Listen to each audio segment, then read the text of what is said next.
जय माता दी दोस्तों, श्री जगदम्बिकाय नमः। ओम ऐं ह्रीं क्लीं चामुंडाय विच्चे। श्रीमद्देवी भागवत महापुराण पुराण पंचम स्कंध अतः सप्तविंशो अध्याय भाग 1। शुंभ का रक्तबीज को भगवती अंबिका के पास भेजना और उसका देवी से वार्तालाप। व्यास जी बोले, हे राजन, उन दोनों दैत्यों को मारा गया देखकर मरने से बचे सभी सैनिक भागकर राजा शुंभ के पास गए।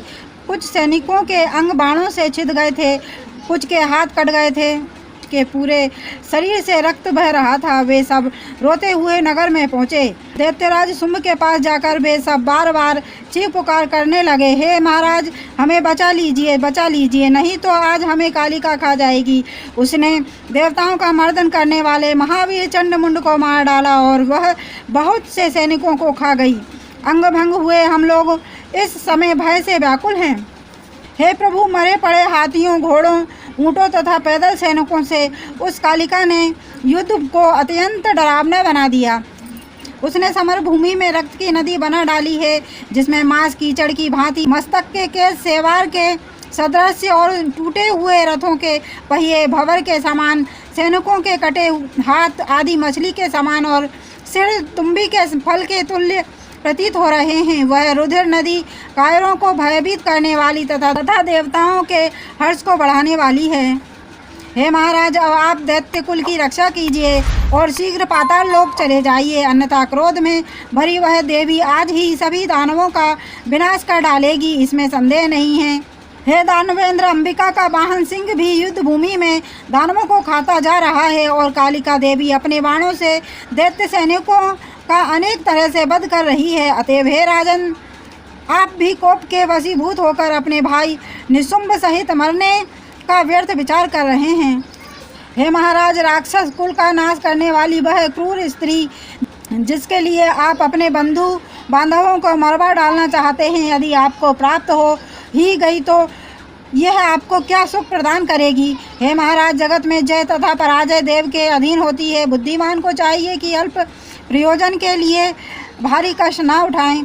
हे प्रभु, जिसके अधीन यह सारा जगत रहता है, उस विधाता का अद्भुत कर्म देखिए कि इस स्त्री ने अकेले ही संपूर्ण राक्षसों का संहार कर डाला।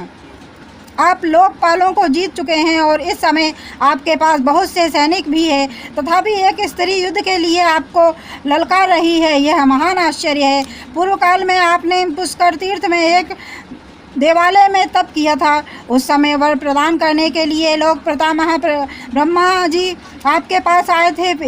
हे महाराज, जब ब्रह्मा जी ने आपसे कहा, हे सुब्रत, वर मांगो, तो आपने ब्रह्मा जी से अमर होने की यह प्रार्थना की थी कि देवता, दैत्य, मनुष्य, सर्प, किन्नर, यक्ष और पुरुषवाचक जो भी प्राणी हैं, इनमें किसी से भी मेरी मृत्यु ना हो। हे प्रभु, इसी कारण से यह श्रेष्ठ स्त्री आपका वध करने की इच्छा से आई हुई है। अतएव हे राजेंद्र, बुद्धि से में ऐसा विचार करके अब आप युद्ध मत कीजिए। इन देवी अंबिका को ही महामाया और परमा प्रकृति कहा गया है। हे राजेंद्र, कल्प के अंत में ये भगवती ही संपूर्ण सृष्टि का संहार करती हैं। सब पर शासन करने वाली ये कल्याणमयी देवी संपूर्ण लोकों तथा देवताओं को भी उत्पन्न करने वाली है।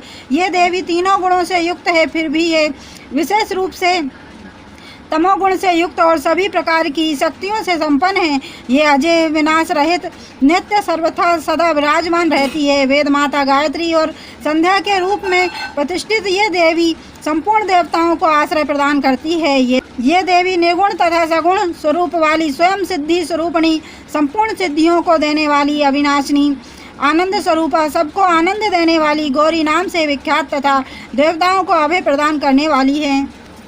हे महाराज, ऐसा जानकर आप इनके साथ भैरभाव का परित्याग कर दीजिए। हे राजेंद्र, आप इनकी शरण में चले जाइए। ये भगवती आपकी रक्षा करेंगी। आप इनके सेवक बन जाइए और इस प्रकार अपने कुल का जीवन बचा लीजिए। मरने से बचे हुए जो दैत्य हैं, वे भी दीर्घजीवी हो जाएं। व्यास जी बोले, उनका यह वचन सुनकर देवसेना का मर्दन करने वाले शुंभ ने महान वीरों के पराक्रम गुण से संपन्न यथार्थ वचन कहना आरंभ किया। शुंभ बोला, अरे मूर्खों, चुप रहो। तुम लोग युद्ध भूमि से भाग आए हो। तुम्हें यदि जीवित रहने की प्रबल अभिलाषा है, तुम सब अभी पाताल लोक चले जाओ। जब यह सारा संसार ही देव के अधीन है, तब विजय के संबंध में मुझे क्या चिंता हो सकती है। जैसे हम लोग देव के अधीन हैं, वैसे ही ब्रह्मा आदि देवता भी सदा देव के अधीन रहते हैं। ब्रह्मा, विष्णु, महेश, यम, अग्नि, वरुण, सूर्य, चंद्र और इंद्र, ये सब देवता सदा देव के अधीन हैं। हे मूर्खों, तब मुझे किस बात की चिंता। जो होना होगा वह तो होकर ही रहेगा। जैसी भवितव्यता होती है, उसी प्रकार का उद्यम भी आरंभ हो जाता है। सब प्रकार से ऐसा विचार करके विद्वान लोग कभी शोक नहीं करते। ज्ञानी लोग मृत्यु के भय से अपने धर्म का त्याग नहीं करते। समय आने पर देवी की प्रेरणा से मनुष्यों को सुख, दुख, आयु, जीवन तथा मरण ये सब निश्चित रूप से प्राप्त होते हैं। आप अपना अपना समय पूरा हो जाने पर ब्रह्मा, विष्णु और महेश भी नष्ट हो जाते हैं। इंद्र सहित सभी देवता भी अपने आयु के अंत में विनाश को प्राप्त होते हैं। उसी प्रकार मैं भी सर्वथा काल का वशीवर्ती हूँ। अतः मुझे विनाश अथवा विजय जो भी प्राप्त होगी, उसे मैं अपने धर्म का सम्यक पालन करते हुए स्वीकार करूँगा। जब इस स्त्री ने मुझे युद्ध के लिए ललकारा है, तब उसके भय से भागकर मैं सैकड़ों वर्ष जीवित रहने की आशा क्यों करूं। मैं आज ही उसके साथ युद्ध करूंगा, फिर जो होना होगा वह होवे। युद्ध में विजय अथवा मृत्यु जो भी प्राप्त होगी, उसे मैं स्वीकार करूंगा। देव मिथ्या है, ऐसा उद्दम्भवादी विद्वान कहते हैं। इस प्रकार जो शास्त्र को जानते हैं, उन उद्दम्भवादी विद्वानों की बात युक्तियुक्त भी है। विद्वान बिना उद्यम किए मनोरथ कभी सिद्ध नहीं होते। केवल कायर लोग ही कहते हैं कि जो होना होगा वह तो होकर रहेगा। अदृष्ट प्रारब्ध बलवान होता है, ऐसी बात मूर्ख कहते हैं, ना कि पंडित जन। प्रारब्ध की सत्ता है, इसमें क्या प्रमाण हो सकता है, क्योंकि जो स्वयं अदृष्ट है वह भला कैसे दिखाई पड़ सकता है। अदृष्ट को कभी किसी ने देखा भी है क्या?